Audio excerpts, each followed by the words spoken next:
Hi students. In this section, we're going to talk about how to create scatter graphs.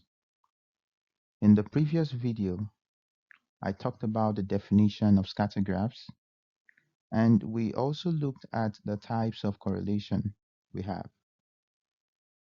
But this time, we're going to see how we can create scatter graphs. So let's see how we can create a scattered graph. It says plot a scatter graph of the following information on test marks out of 100. So we're given the science mark and we're given the math mark. It has shown as what you have there. And we're going to plot the science mark on the x-axis. And we're going to plot the math mark on the y-axis. So what do we need to do? How do we create a scatter graph using this information given? We use the two marks to form a pair of coordinates, meaning that the mark for science and the mark for math, we use it to form a pair of coordinates. So for the first coordinates, we're going to have 57, 60. The second coordinate, we're going to have 31, 40. The next one, we're going to have 81, 90. All right, so we do the same until we get to the last point. So to start with the first one, we're going to plot the points on the graph. So the first point is 57, 60. Science 57 and math 60. You trace it to that point. That is the dot, the point. The next one is 31, 40. That's what you have. The next one is 81, 90. 34, 88. 93, 85. 16, 25. 24, 35. 60, 65. 75, 73. And finally, we have 44, 42. Now we've been able to create a scatter graph. And what do you notice from the pattern? You discover that it is a positive correlation because you have it from the bottom left to the top right. And there's an increase in the trend. You have an upward trend. So it is a positive correlation. If you take a closer look at the graph, you will observe that there is a point that is a little bit far away from the trend line. This doesn't change the trend since it's just one point, and it doesn't change it from being positive correlation. Okay, so I want you to take note of that. Example 1. 10 people entered a craft competition. The displays of work were awarded marks by two different judges. The table shows the marks that the two judges gave to each competitor. So we have it shown on the table, Judge 1 and Judge 2. So we're asked to draw a scatter graph to illustrate this information.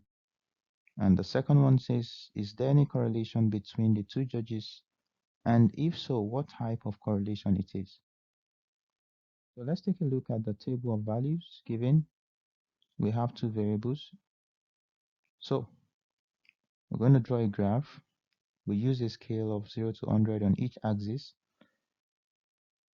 And for each contestant, we use the two marks to form a pair of coordinates. So for Judge 1 and Judge 2, we're going to form a coordinate with that. And we plot the points on the grid. So this is what we should have. So for the first one, 90, 75, 35, 30, 60, 55, 15, 20, 95, 75, 25, 30, 5, 10, 100, 85, 70, 65, 45, 40. So the scatter graph will look like this one.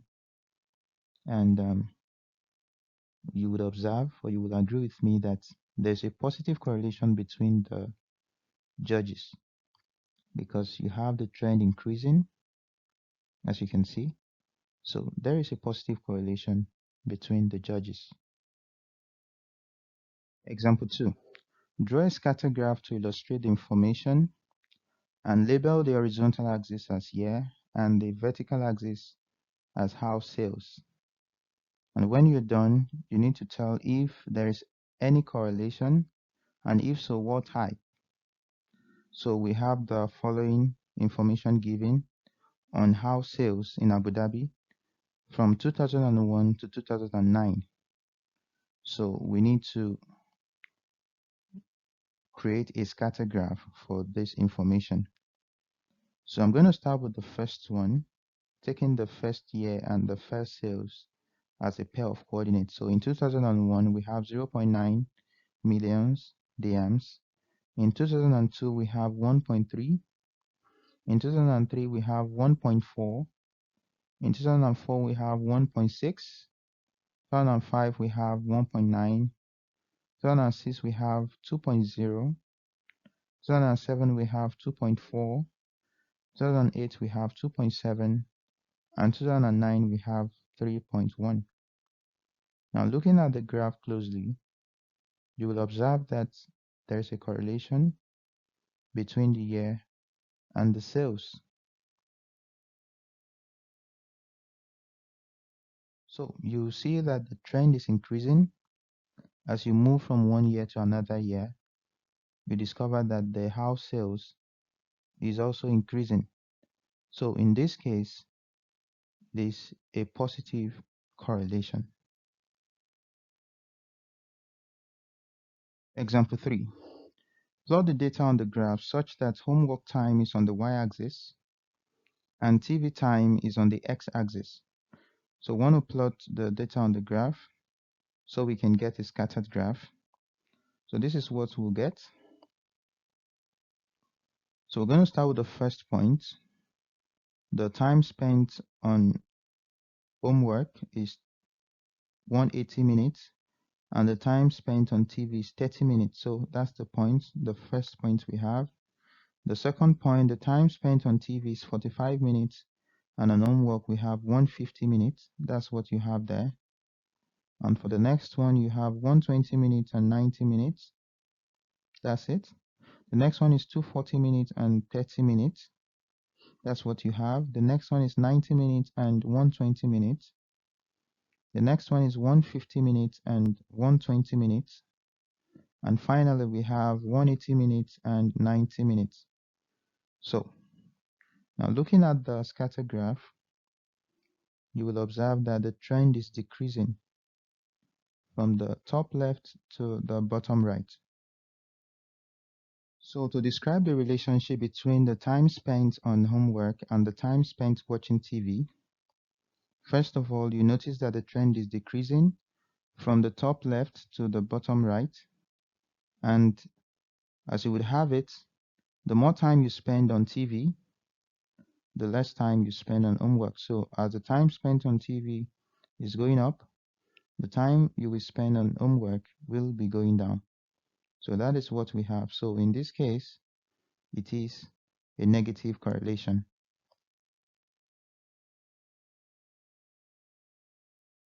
Now let's take a look at another example. We're asked to plot a scatter graph of the following information on test marks out of 100. So we're given the science mark and the French mark. We want to see if there is any correlation between the two marks. So we plot the data on the graph such that the French mark is on the y-axis and the science mark is on the x-axis. So we take the pair of coordinates just like we did in the first two examples. The first one is 8564, 3752, 1890, 3075, 2010, 1070, 3040, 5580, 6540, and finally we have 5520. Now, if you take a look at the scatter graph, you discover that there is no connection between the two scores because the points are randomly plotted around the scatter graph. So in this case, there is no correlation.